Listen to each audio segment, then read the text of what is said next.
Hello बच्चों, अब हम पढ़ते हैं गोली दर्पण। गोली दर्पण क्या होता है? सबसे पहले यही पूछते हैं कि गोली दर्पण क्या होता है।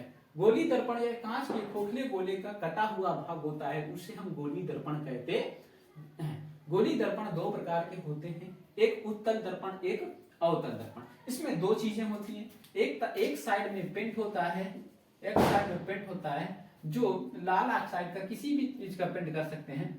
एक साइड में पेंट होता है और दूसरा साइड क्या होता है? परावर्तक परावर्तक तल होता है या परावर्तक पृष्ठ भी बोल सकते हैं।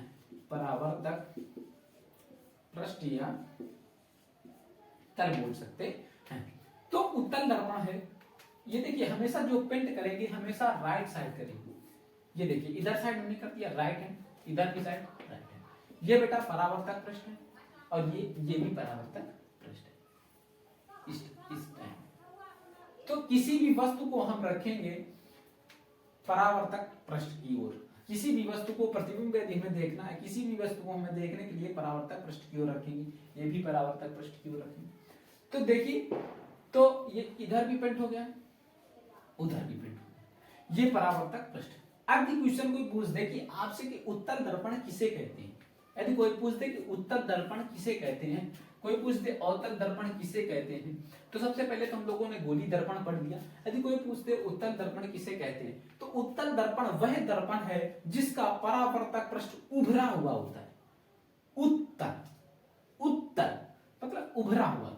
एक बार दो तीन बार आप बोलेंगे उत्तल उत्तल उत्तल। उत्तल मतलब परावर्तक पृष्ठ क्या होता है? उभरा हुआ होता है, उसे हम उत्तल दर्पण कहते हैं।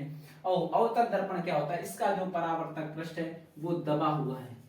जिसका परावर्तक पृष्ठ दबा हुआ होता है उसे हम अवतल दर्पण कहते हैं। उसको हम क्या कहते हैं? अवतल दर्पण कहते हैं। चलो आगे देखते हैं हम लोग। देखिए इसमें क्या है कि आपको इसकी इसके फोकस लिखो, हेडिंग डालो, देखो हेडिंग डालो, गोली दर्पण से संबंधित गोली दर्पण से संबंधित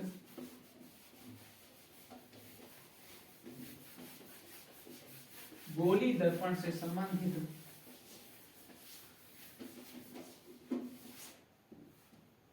प्रमुख परिभाषाएं।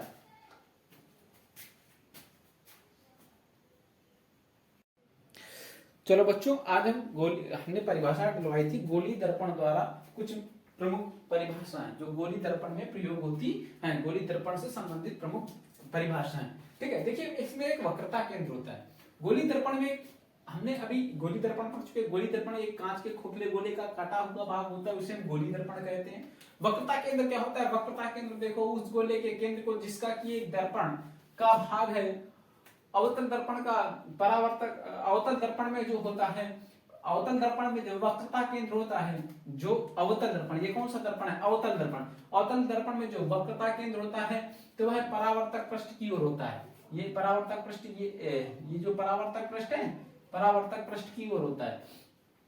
ये इधर वाला परावर्तक पृष्ठ है और ये क्या है? ये इसमें क्या है? पेंट किया हुआ है, ये परावर्तक पृष्ठ है। इसके बाद देखिए और क्या होता है? उत्तल दर्पण है परावर्तक पृष्ठ के, जो परावर्तक पृष्ठ क्या होता है? ये देखो इधर साइड होता है, ठीक है, पेंट के इधर साइड होता है। देखिए अगला देखो, वक्रता त्रिज्या, उस गोले की त्रिज्या को जिसका कि एक दर्पण भाग है उसे हम वक्रता केंद्र कहते हैं। यहां से लेकर यहां तक की दूरी क्या है? वक्रता त्रिज्या। इसके बाद ध्रुव किसे कहते हैं? देखिए ध्रुव दर्पण के परावर्तक पृष्ठ, ये दर्पण का ये परावर्तक यहां से लेकर यहां तक परावर्तक पृष्ठ है। दर्पण के परावर्तक पृष्ठ के मध्य बिंदु को हम लोग क्या कहते हैं? ध्रुव, जिसको इंग्लिश में कहते हैं पोल। इसके बाद मुख्य अक्ष की परिभाषा।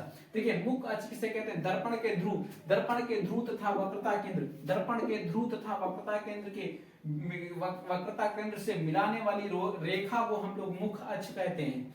दर्पण के ध्रुव तथा वक्रता केंद्र की मिलाने वाली रेखा को हम लोग क्या कहते हैं? मुख्य अक्ष कहते हैं। देखिए मुख्य फोकस क्या होता है? देखिए इसको नोट करो, मुख्य फोकस क्या होता है? लिखो मुख्य फोकस, लिखो देखो, दर्पण के मुख्य अक्ष के समांतर आने वाली प्रकाश की किरण, दर्पण के मुख्य अक्ष के समांतर आने वाली प्रकाश की किरण है क्या होता है? एक ही स्थान पर मिलती है एक ही स्थान पर मिलती है, इसे हम क्या कहते हैं, इसको क्या कहते हैं, मुख्य फोकस कहते हैं। इसके बाद फोकस दूरी क्या होते हैं, दर्पण के ध्रुव से मुख्य फोकस तक की दूरी, यहां से यहां ये दर्पण का ध्रुव है, ये क्या है, यह मुख्य फोकस, दर्पण से मुख्य फोकस के बीच की दूरी को हम लोग क्या कहते हैं, ध्रुव फोकस दूरी कहते हैं। देखिए एक बात बताइए, अच्छा इसमें बताइए ये कौन सा, ये अच्छा ये बताइए कि ये अपसारी है कि अभिसारी है।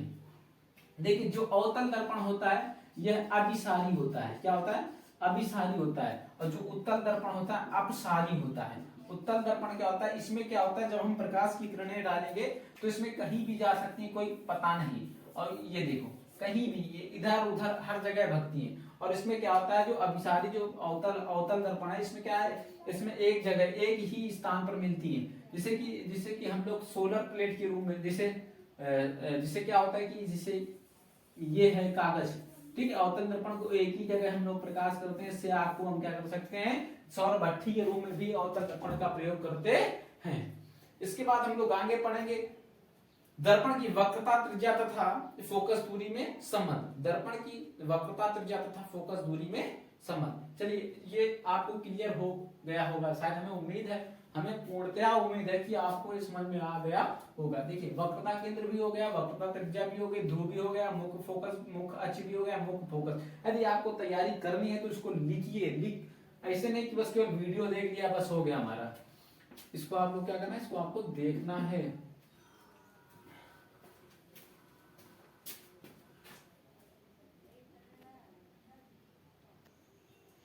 चलो दर्पण की वक्रता त्रिज्या तथा फोकस दूरी में संबंध, तो आपने अभी पढ़ा वक्रता त्रिज्या किसे कहते हैं और फोकस दूरी किसे कहते हैं, ये तो हम लोग अभी पढ़ चुके हैं। देखिए जब दर्पण का द्वारक M1 और M2 ये क्या है, द्वारक है। जब दर्पण का द्वारक वक्रता त्रिज्या की अपेक्षा, वक्रता त्रिज्या यहाँ से यहाँ तक वक्रता त्रिज्या की अपेक्षा छोटा होता है तो फोकस दूरी वक्रता त्रिज्या की आधी हो जाती है, तो इसका मतलब यह बराबर R/2, फोकस दूरी वक्रता त्रिज्या की क्या हो जाती है, आधी हो जाती है। और सबसे बड़ा पॉइंट यही रहता है कि इसमें प्लस माइनस मतलब चिन्ह लोग चिन्ह नहीं पहचान पाते हैं। देखिए अवतल दर्पण में जो चित्र हमेशा लेफ्ट की ओर बनेगा, जो लेफ्ट की ओर बनेगा तो हमेशा निगेटिव। देखिए ये कौन सा दर्पण है, अवतल दर्पण है, ये निगेटिव इधर आया ना, तो इसकी फोकल दूरी फोकस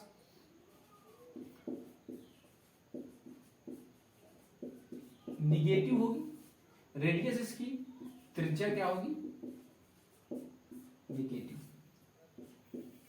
दोनों क्या होगी, निगेटिव। यदि राइट में बन रहा है तो दोनों क्या होंगे, पॉजिटिव। फोकल दूरी भी मतलब फोकस दूरी भी इसकी क्या होगी, पॉजिटिव होगी, और त्रिज्या भी इसकी क्या होगी, पॉजिटिव होगी। ये कौन सा दर्पण है, उत्तल दर्पण। ये कौन सा दर्पण है, उत्तल दर्पण। तो दर्पण की वक्रता त्रिज्या तथा फोकस दूरी में संबंध। देखो इसमें क्या होता है, सबसे पहले आपको देखो बताना है, आपको बताना है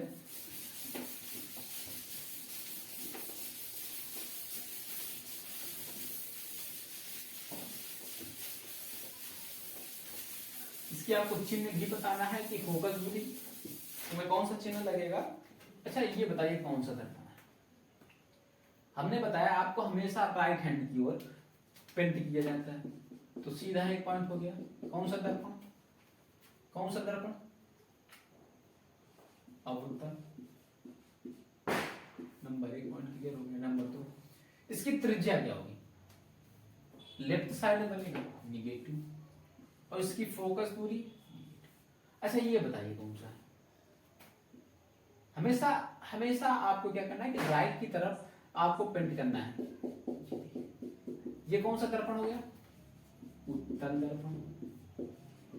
कौन सा दर्पण हो गया, उत्तल दर्पण। और इसमें क्या होगा कि दोनों क्या होंगे, प्लस में होंगे, राइट की तरफ होगा तो हमेशा क्या होगा, प्लस की होगा, ठीक है। इसके बाद आगे हम लोग पढ़ते हैं दर्पण। अब हेडिंग आप डालो, गोली दर्पण से बनने वाले प्रतिबिंब की स्थिति ज्ञात कीजिए, बनने वाले प्रतिबिंब की स्थिति ज्ञात कीजिए। अगले वीडियो में हम लोग पढ़ेंगे कि ये अवतल दर्पण है, अवतल दर्पण में कोई भी वस्तु यदि कहां पे रखी जाए तो कहां पर बनेगी, जी पूरा वीडियो हम लोग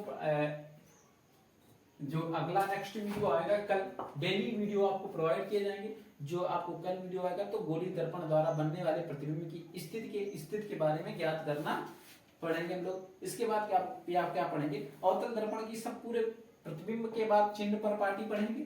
चिन्ह परपाटी के बाद जो भी अवतल दर्पण और उत्तल दर्पण की जो घटनाएं होती हैं, तो बहुत सारी हम लोग अवतल दर्पण और उत्तल दर्पण की घटनाएं पढ़ेंगे। यदि आपको अच्छा लगे तो प्लीज अपने दोस्तों को शेयर कर दीजिएगा और सब्सक्राइब भी कीजिए। जय हिंद दोस्तों।